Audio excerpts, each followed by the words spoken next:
25 Moustapha demoon nga fa ñoom Assane Gueye demoon nañ fa également ak ñoom Awa Diop Ndiaye ma leen di nuyu au passage waaye dañuy waxtaan jëmee si crainte yi nga xamante ne amoon na fa jëmee si inondation yi ak manque d'eau yi nga xamante ne ñu ngi ko fa doon kii waaye naka la gouvernement du Sénégal gérer lu nu mel.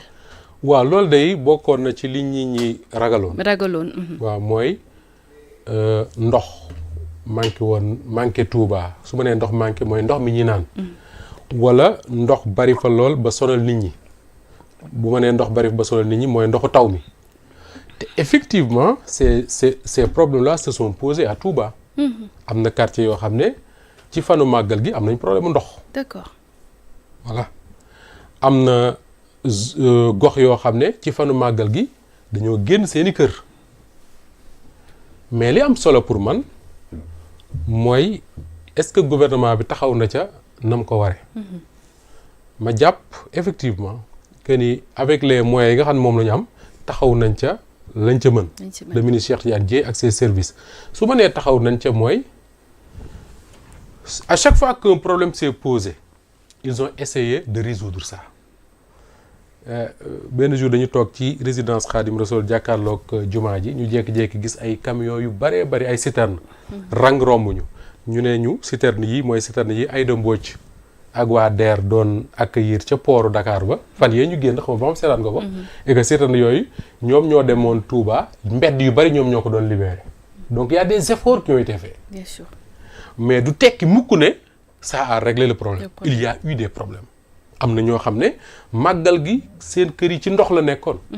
am na ñoo xam ne mënuñu woon a circuler dans la ville pourquoi parce que y avait beaucoup trop d'eau.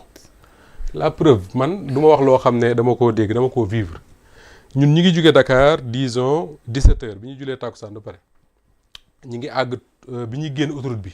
àgg Touba génn autoroute bi il était à peu près 19h50. ça fait de 19h50 ba minuit mënuñoo àgg kër gi ñu war a dal.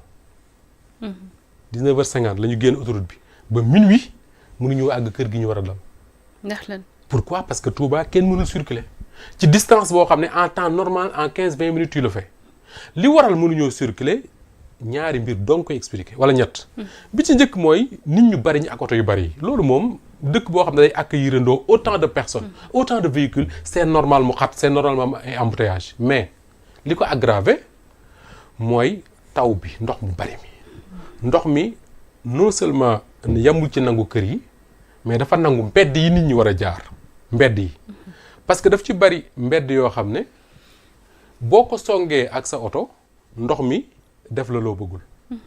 man mi doy naa ci exemple. ñun dañoo luye oto pour ñibbisi parce que sama oto bi may yóbbu woon fa lañ ko bàyyi ndax daa paan lu ko paanal ndox mi. te bari na ci ay morom bari naa ci ay morom leer na ma. ndox moomu dafa.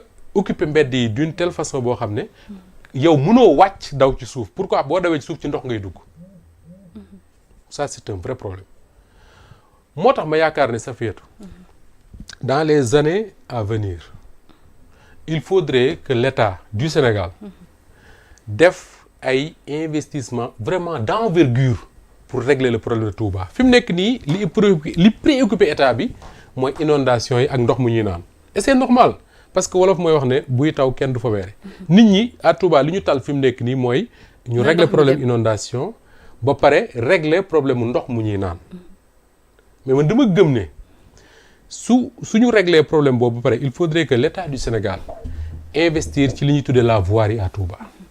Safiatou Touba ngay gis mbedd moo xam ne mat na 50 mètres wala 30 mètres ñu def ci tali boo xam ne matul 2 mètres wala tali boo xam ne matul 4 mètres.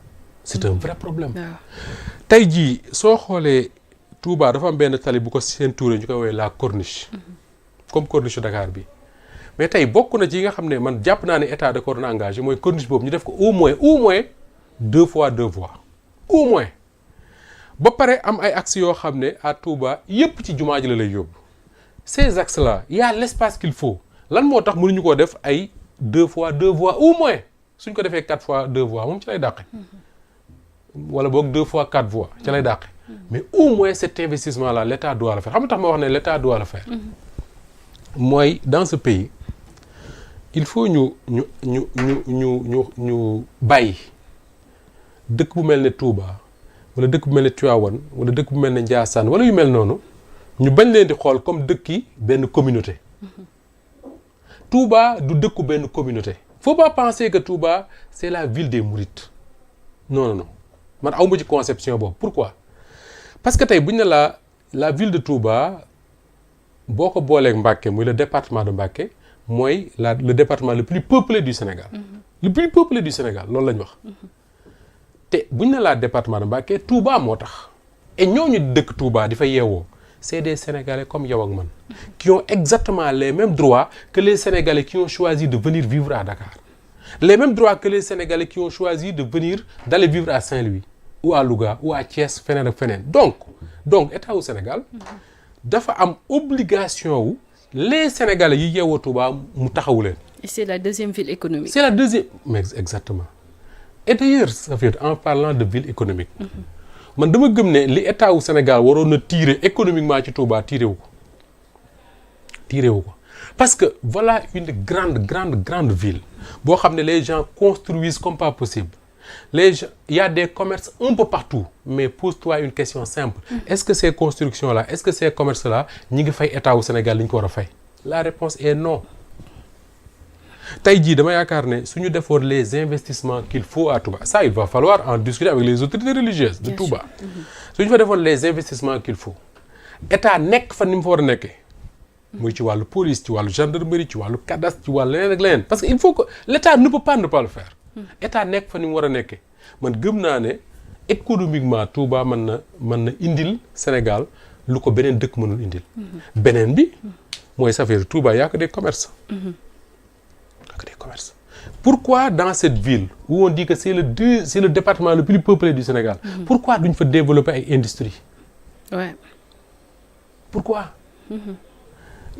Le main d'œuvre bi fa nekk pourquoi mënuñu ko utiliser pour faire autre chose? Pour résumer jàpp naa ne il faudra régler le problème de l'assainissement à Touba, il faudra régler le problème de l'eau à Touba, mais il faudra investir énormément ci mbedd Touba yi ay tali te nag ñu wax nag ñu dëkk Touba ak ñu mel ne man di fa dem une chose très simple on ne peut pas su inondation amee ñu ne ani état su màggal jotee ndox manqué ñu jël rajo yi di ko ne état defu fi dara nangam ak nangam ba pare li ñu amal état duñ ko def parce que l'état amul machine bu muy defaree xaalis nit ñi ñooy contribuer pour que ñu mën a def donc ñi bëgg Touba mel ni ma bëgg ni ma ko waxee sànq am ndox mu ñu naan assainissement am fa pour bañ di taa am voirie bi ñu bëgg mais il faut ñu gëm aussi que ne dañuy génne seen poche. D'accord. Pour jox état génne sa poche pour jox état mooy di fay l'impôt di fay taxe di fay leneen ak leneen mais jamono ji ñu doon wax ne da ngay jaay ba ngoon nga xaw ma lan nu ko Youssou wooye woon da ngay jaay ba ngoon nga dakas di dem xaw ma nu ko wooye woon jamono jooju jeex na.